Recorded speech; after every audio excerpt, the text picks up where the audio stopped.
Mheshimiwa Gambo, jiandae. Mheshimiwa Suma, jiandae. Mheshimiwa Kasinge. Sawa, Mheshimiwa Mwenyekiti, mimi nitatumia fursa hii kuzungumza kwenye maeneo matatu. Eneo la kwanza itakuwa kuhusiana na malipo au maslahi ya wenyeviti wa serikali za mitaa. Eneo la pili, madai ya wafanyakazi waliokuwa wanafanya kwenye viwanda vya Fiberboard, General Tyre, Critex, Tanalek na TPI, na mwisho nitamaliza na shukrani kwa wale ambao tumefanyiwa kwenye jimbo letu. Mheshimiwa Mwenyekiti, wenyeviti wa serikali za mitaa ndio msingi wa uongozi katika nchi hii. Ndio viongozi ambao serikali ikitoa maelekezo yoyote, iwe kukusanya kodi ya majengo kama sasa hivi, wanapita nyumba kwa nyumba kuhakikisha kwamba wanatambua nyumba zilizopo, wanapiga picha ili mwisho wa siku serikali iweze kukusanya kodi kwenye sekta hiyo.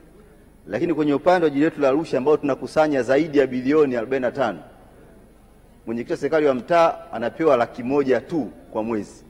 Na hata mzazi mwingine akifanya hayo, wakati mwingine unakuta hata posho hapati kulingana na mzigo ambao anaubeba. Mwananchi akipata changamoto sio ya polisi, anahitaji mtu wa serikali ya mtaa.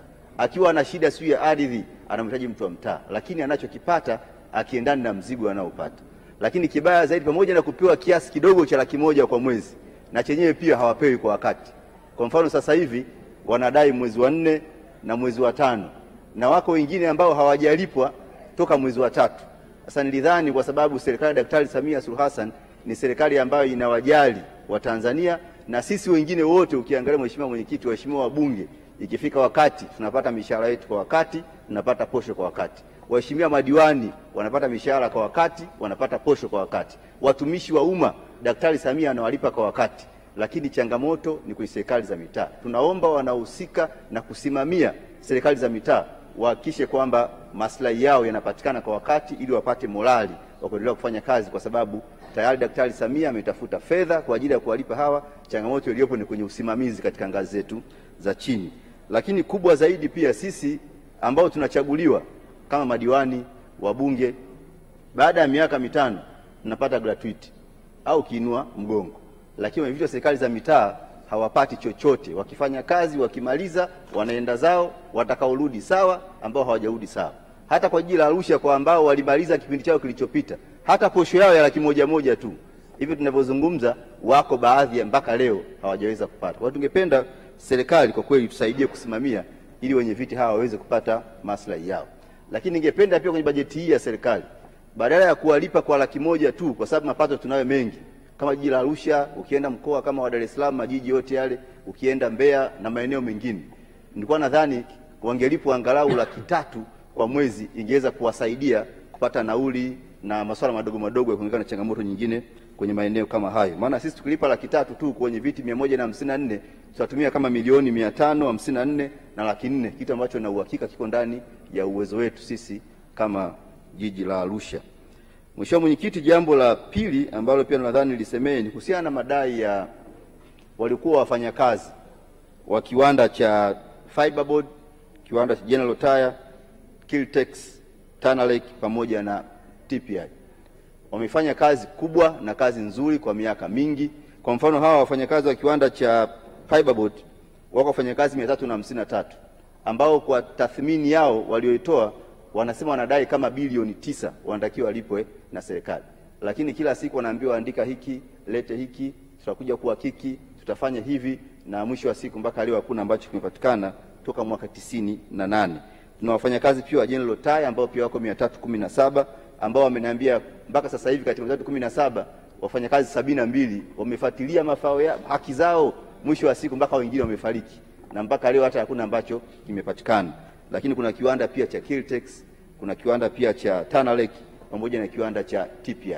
Kwa hiyo Mheshimiwa Naibu Spika, nilikuwa napenda kwa kweli Wizara ya Fedha watusaidie kuja na majibu yanayoeleweka. Je, ni lini hawa waliofanya kazi kwenye viwanda hivi 5 nilivyovitaja watapata haki zao, malipo yao yatapatikana, na mwisho wa siku ili waendelee na wao kusomesha watoto wao, lakini pia na kuendelea na maisha yao ya kila siku. Nafahamu mara kwa mara imekuwa inatumwa timu inakwenda kwa ajili ya uhakiki, lete taarifa hiki, lete habari hizi, wakati serikali inabinafsisha hivi viwanda au viwanda vinapokuwa vinaondoka, naamini serikali wanazo taarifa za kutosha za watu hao. Na unakuta mishahara ya kipindi kile ilikuwa ni mishahara midogo. Sasa mpaka hivi tunapozungumza, ukitaka kuwalipa, je, utawalipa kwa mshahara gani? Mshahara mwaka 98, mshahara wa mwaka wa nyuma zaidi, kwa sababu hata ile ingekuwa benki ingekuwa hata na riba. Kwa hiyo tulikuwa tunadhani kwamba hata kuja kuwalipa pamoja na kuangalia mishahara ya kipindi kile, basi serikali iangalie na hali halisi ya maisha ya sasa, ili wanapokwenda kuwalipa basi wapate kitu ambacho kitaweza kuwasaidia kupambana na hali yao ya maisha, na mwisho wa siku waendelee kuwa na furaha na nchi yao. Kwa sababu mimi namfahamu Daktari Samia ni mtu mwenye upendo na ni mtu mwenye mapenzi kwa Watanzania, na mambo yote yalikuwa magumu kipindi cha Daktari Samia yameweza kutekelezeka. Hata madai mengine ambayo kipindi cha nyuma yalikuwa hayawezekani, kipindi cha Daktari Samia yalitekelezeka. Tulikuwa tuna madai hapa hata wale wenye vyeti feki, yalionekana mambo ambayo hayawezekani. Kupitia Daktari Samia Suluhu Hassan hoja zilikuja hapa ndani ya bunge na tumeona yamefanywa kazi na pia wameweza kulipwa, na huko aliko sasa hivi wana furaha na mambo yanakwenda vizuri zaidi. Kwa hiyo niwaombe Wizara ya Fedha tunapokuja kuhitimisha kwenye mfuko mkuu, bajeti kuu ya serikali, tuhakikishe kwamba tunalifanyia kazi swala hili na wapate majibu kwamba je, ni lini watalipwa, kwa sababu wameitwa kila siku, taarifa zimechukuliwa, timu zimetumwa zimeenda, lakini tunataka wao baada ya kazi yote hiyo wapate haki yao na masuala mengine yaweze kuendelea. Lakini Mheshimiwa Naibu Spika, sisi kwa muda wa miaka 5 tumekaa ndani ya bunge hili, tumejenga hoja kwenye masuala mbalimbali ya maendeleo, na nataka nitumie fursa hii kwa kweli kumpongeza sana Daktari Samia Suluhu Hassan, kwa sababu kila hoja yenye maslahi kwa wananchi tumeona namna ambavyo Daktari Samia amezifanyia kazi. Tulikuwa tuna hoja hapa ya bureau karibuni zote zilikuwa zimefungwa. Tukasema sisi watu wa utalii kule Arusha, unapofunga bureau na ile biashara ni biashara ya dola, changamoto inakuwa ni kubwa zaidi. Bureau zilifungwa, kuna baadhi ambao hela zao zilichukuliwa, lakini Daktari Samia alipewa kilio kile, akaweza kusimamia jambo hilo, na hivi tunavyozungumza zile bureau zimefunguliwa, gharama zilipandishwa za kuchukua leseni, zile gharama zimeshushwa, lakini wale ambao walichukuliwa fedha zao, Daktari Samia pia alielekeza zile fedha na zenyewe pia zimeweza kurudishwa, lakini wako baadhi ya wafanyabiashara ambao hela zao bado hazijarudishwa zote, wengine walipewa nusu, wengine robo. Tunaomba Mheshimiwa Naibu Spika, Wizara ya Fedha, sababu tunajua hata Daktari Samia ameshatoa maelekezo hayo, waende wakasimamie basi na wale wachache waliobaki wakamaliziwe hela zao na mambo yaende vizuri zaidi. Na katika hili kwa kweli naomba nimpongeze sana Waziri wa Fedha ndugu yangu Daktari Mwigulu Nchemba, lakini nimpongeze pia naibu wake Waziri wa Fedha kwa kweli kwa kazi kubwa na kazi nzuri waliyofanya ya kusimamia ipasavyo maelekezo ya Daktari Samia Suluhu Hassan katika nchi yetu. Lakini pia niwashukuru, tulikuwa tunazungumza kila siku hapa kuhusiana na malipo ya fidia kwa wenzetu walioko Moshono kule. Kila tukizungumza wanasema yatafanywa kazi. Lakini tunashukuru sana kwa kweli Daktari Samia ameweza kuielekeza Wizara ya Fedha na ikashirikiana na Wizara ya Ulinzi. Zimetolewa zaidi ya bilioni 2 kwa ajili ya kuwalipa wananchi ambao walikuwa na mgogoro na jeshi kwenye kata kule ya Moshono, na hivi ninavyozungumza fedha zimeshafika tayari jiji la Arusha na wananchi wako pale tayari kwa ajili ya utaratibu wa kuweza kupata fedha zao, na mpaka vendor form wameshajaza tayari, wanasubiri taratibu za kawaida za kupata fedha zao. Tunaomba muwasimamie halmashauri hela zitoke kabla mfumo haujafungwa, maana wasije wakachelewa ikafika tarehe 30 mfumo ukafungwa alafu wananchi wakosa haki yao, wakati Daktari Samia ameshafanya kazi na wasaidizi wake mmemsaidia vizuri. Lakini tunamshukuru pia katika ile eneo mmetulipa Moshono jiji la Arusha sawa, lakini mmesahau kata ya Mlangalini na kata ya Nduluma. Tunaomba na wenyewe pia, japokuwa ni wilaya nyingine au jimbo jingine, kwa sababu ilikuwa ni mgogoro mmoja, naomba na wenyewe pia jambo hili likafanyiwe kazi, mambo yaende vizuri zaidi. Lakini tunamshukuru pia Daktari Samia ametupatia bilioni 48 kwa ajili ya chuo cha uhasibu Arusha kupitia mradi wa HIT ambao wanakwenda kuboresha kile chuo, wanajenga chuo kingine Songea, lakini pia wanaboresha na chuo kingine cha kule Babati. Tunamshukuru sana Daktari Samia kwa kazi hiyo, na tunampongeza mkuu wa chuo Profesa Sedoyeka kwa kweli kwa usimamizi mzuri wa fedha hizo. Ukienda pale chuo kimebadilika kabisa, kwa sababu na mimi pia nilisoma pale, nafahamu chuo kilivyokuwa siku za nyuma. Lakini tunamshukuru Daktari Samia pia kwa ajili ya mradi wa TACTIC. Tulikuwa tuna kilio cha muda mrefu, tulikuwa hatuna stendi ya kisasa, hatuna masoko mazuri, hatuna barabara nzuri. Kupitia mradi wa TACTIC Daktari Samia anakwenda kutujengea stendi ya kisasa jiji la Arusha, anatujengea soko jipya kwa Mulombo pamoja na soko jingine pale Kilombero. Hivi tunavyoongea tenda ishatangazwa, mkandarasi kashapatikana na tayari ameshakabidhiwa site kwa ajili ya kuendelea na kazi. Tunamshukuru sana Daktari Samia katika miaka hii 5, wema aliyotutendea tutakwenda kumlipa kwa kumpa kula za kutosha, kwa sababu matendo yanaongea zaidi kuliko maneno. Lakini pia mradi wa tatu ndio kujenga barabara za lami, barabara ya Ngosheraton kilomita 4.8 na barabara ya Ola City pia kilomita 4. Kwa hiyo tunamshukuru sana Daktari Samia kwenye mambo haya. Lakini tunamshukuru pia kwa kujengea uwanja wa Afcon bilioni 286 na kwa kujengewa tule uwanja wa AFCON tayari viwanja kule eka moja ilikuwa pengine milioni 15-20. Leo zaidi ya milioni, chini ya milioni 60 au pacha eka moja pale. Kwa hiyo hata thamani pia imeongezeka. Anakwenda kujengea barabara ya lami pia ya Njolo, kutoka pale Njolo kwenda kwenye uwanja wa mpira hadi kufika kule kwenye eneo la stendi. Naomba tumshukuru sana, tumpongeze daktari kwa kweli kwa kazi kubwa ambayo anatufanyia. Lakini kupitia hiyo pia tunaenda kujengea viwanja vidogo vidogo vingine. Leo kwa mfano kuna mkataba utasainiwa pale kujenga uwanja wa mpira wa Arusha Sports and Games Academy. Huu uwanja ni matokeo ya Daktari Samia Suluhu Hassan kuleta mashindano ya AFCON. Na bado kupitia wenzetu wa TFF tumependekeza maeneo ya kujenga viwanja vingine vidogo vidogo. Kuna uwanja wa Jimkana, uwanja wa Soweto, uwanja wa General Taya, uwanja wa Esami na pia na uwanja ule wa polisi. Lakini pia Mheshimiwa Naibu Spika, tumejengiwa shule mpya za sekondari, mpya kabisa na Daktari Samia. Amejenga shule ya sekondari Unga Limited, amejenga kule Murieti Mlimani, amejenga kule Moshono, amejenga kule Olmot kule Milongoine, amejenga Sekei, anajenga nyingine kule eneo la Bondeni. Lakini katojengia na shule mpya za msingi tena za gorofa. Amejenga Nafco kule kata ya Olmot. Amejenga shule nyingine Msasani A na B. Amejenga ukiangalia shule nyingine kule Lemara. Kwa hiyo ukiangalia hata sekta ya elimu ameiona. Ukienda sekta ya afya ndio usisemi. Mount Meru zamani Mheshimiwa Naibu Spika ilikuwa mtu akienda hospitali X-ray peke yake kabla Daktari Samia anaambiwa nenda hospitali ya private kachekiwe alafu njoo hapa. Leo Daktari Samia akapeleka X-ray 2 ya digital na analog. Watu wanapata huduma pale.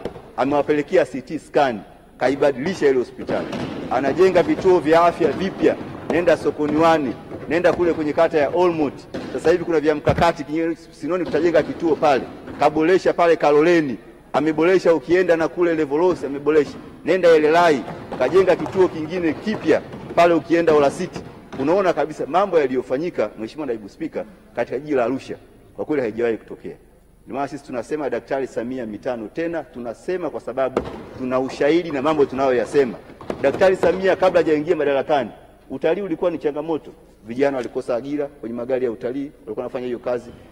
Hoteli zetu watu walifukuzwa kazi, ameleta Royal Tour, leo watalii wamejaa. Vijana wamepata kazi kwenye magari ya utalii. Wageni walikuwa hawaji. Wengi walikuwa mikutano 100 Dodoma hapa, 100 Dar es Salaam. Toka Daktari Samia amekuja, mikutano imejaa pale Arusha. Hoteli zinapata watu, magari bodaboda wanapata abiria, mwenye haisi anapata abiria, mwenye taxi wanakula vyakula kwenye maeneo mbalimbali. Na maana tunasema unapoona Daktari Samia analeta fursa za mikutano kama hii, baadhi ya viongozi wawaachie fursa hizi watu wa Arusha. Maana sasa mkianza na nyie kufanya kazi ya mama ntilie, si kufanya kazi ya hoteli, kufanya kazi ya nini, mwisho wa siku mnawanyima Watanzania wengine waliopewa fursa hiyo. Kama ni nyama wacheni waende wakale kwenye baa, kama wanataka kunywa pombe wacheni waende wakanunua kwenye maeneo mengine, ili Daktari Samia fursa aliyowatengenezea Watanzania waende kule wakazitumie na mwisho wa siku waweze kulipa kodi katika nchi yetu. Maana msipofanya hivyo watakosa biashara, wakikosa biashara hata kulipa kodi itakuwa pia ni changamoto. Daktari Samia analeta fursa hizi kwa ajili ya Watanzania na wala si kwa ajili ya masuala mengine. Kwa Mheshimiwa Naibu Spika, nimesema kwa kweli nimshukuru Daktari Samia kwa sababu hata nilivyoongea bungeni hapa, Daktari Samia alitoa milioni 500 kwa ajili ya kujenga eneo la Wamachinga. Namna anavyowajali wafanyabiashara wadogo wadogo. Zimekaa zaidi ya miaka 2 pale zijafanya kazi. Lakini mara baada ya kuongea hapa bungeni, wamesikiliza kilio hicho na serikali imetoa maelekezo na hivi leo unasainiwa mkataba kwa ajili ya kujenga eneo la Wamachinga kule kwenye eneo la Bondeni City ili kuwajali wafanyabiashara wadogo wadogo. Kwa hiyo Daktari Samia kwa kweli tuna deni naye kwa sababu aliyotufanyia mambo makubwa sana. Ukienda Arusha ya leo sio Arusha iliyopita. Barabara za lami Mianzili Ngalamtoni kwa changamoto kubwa. Daktari Samia anajenga lami pale kilomita 18. Pale Idbolu ukienda anajenga lami pale mita 700 na imeshakamilika. Nenda Kijenge Ngulelo anajenga barabara ya lami. Nenda Bomasiara anajenga barabara ya lami. Nenda kule Moshono kuna Axelia amejenga pale lami kilomita 1. Nenda kule Murieti kule kutoka kituo cha afya kituo cha polisi anajenga barabara ya lami. Ukienda pale Kaloleni anajenga barabara ya lami. Nenda Levolosi anajenga barabara ya lami. Na bado umesainiwa mkataba mkubwa kabisa wa barabara ya kutoka kona ya Mbauda kwenda mpaka kwa Mlombo anajenga njia 4 na anajenga pia nyingine ya kutoka pale kona Axelian kwenda mpaka Fan Retreat.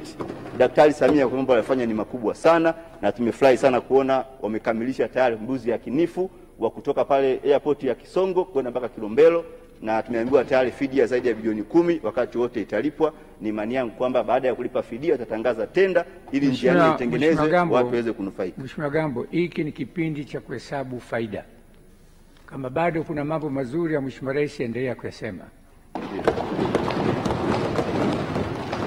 Kwa hiyo Mheshimiwa Naibu Spika, pia na sio wewe tu, mbunge wote namwongezea dakika kwa kuzungumza faida ya nchi.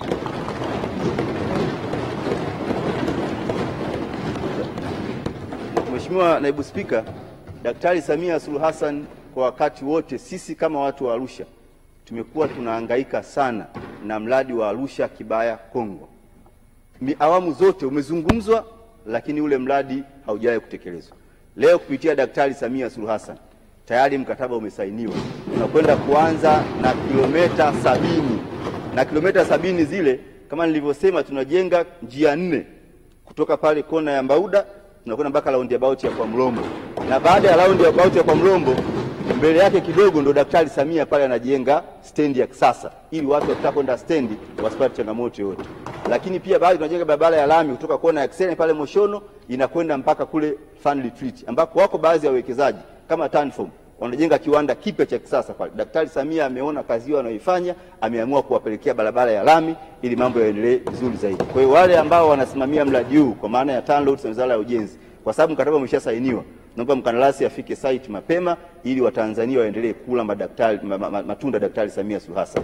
Lakini Daktari Samia pia kwa kujali utalii, Mheshimiwa Naibu Spika, amekwenda kubadilisha kabisa uwanja mdogo wa airport ya Kisongo.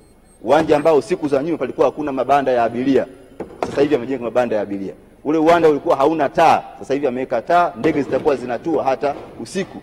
Kwa hiyo ni kazi ambayo amefanya, ni kazi kubwa ya kuboost utalii. Na sisi Arusha, Mheshimiwa Naibu Spika, hatuna mashamba. Sisi pale hatulimi, tunategemea utalii. Maana mtalii akija akilala kwenye hoteli, faida ni nyingi sana. Akiamka tu asubuhi akinywa supu ya kuku, mama kule, kijana anayefuga kuku, atauza mayai, atauza kuku.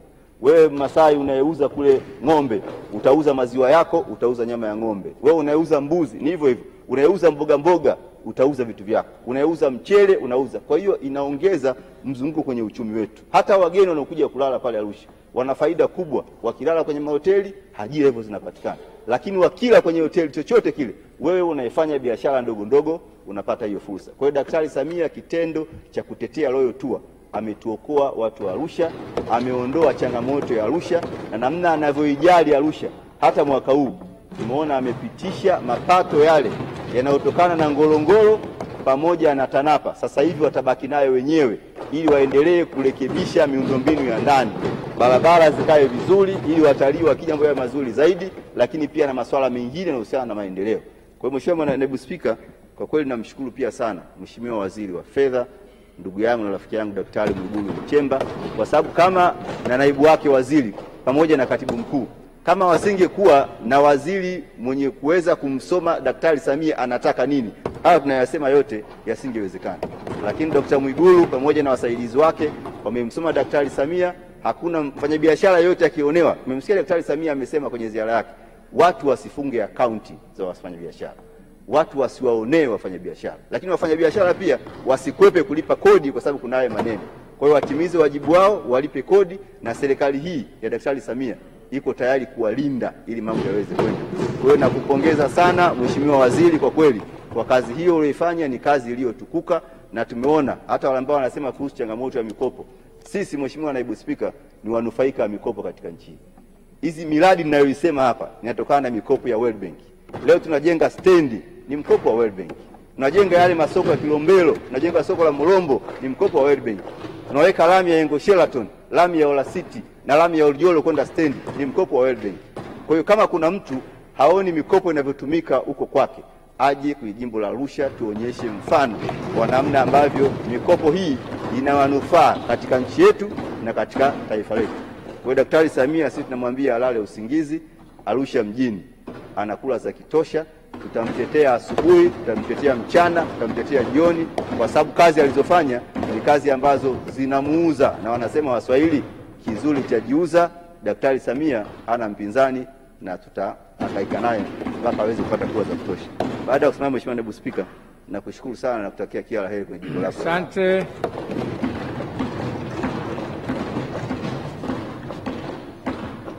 na kwenye mkoa wenu mkipendana zaidi mtakwenda mbali zaidi. Mheshimiwa Suma, jiandae Mheshimiwa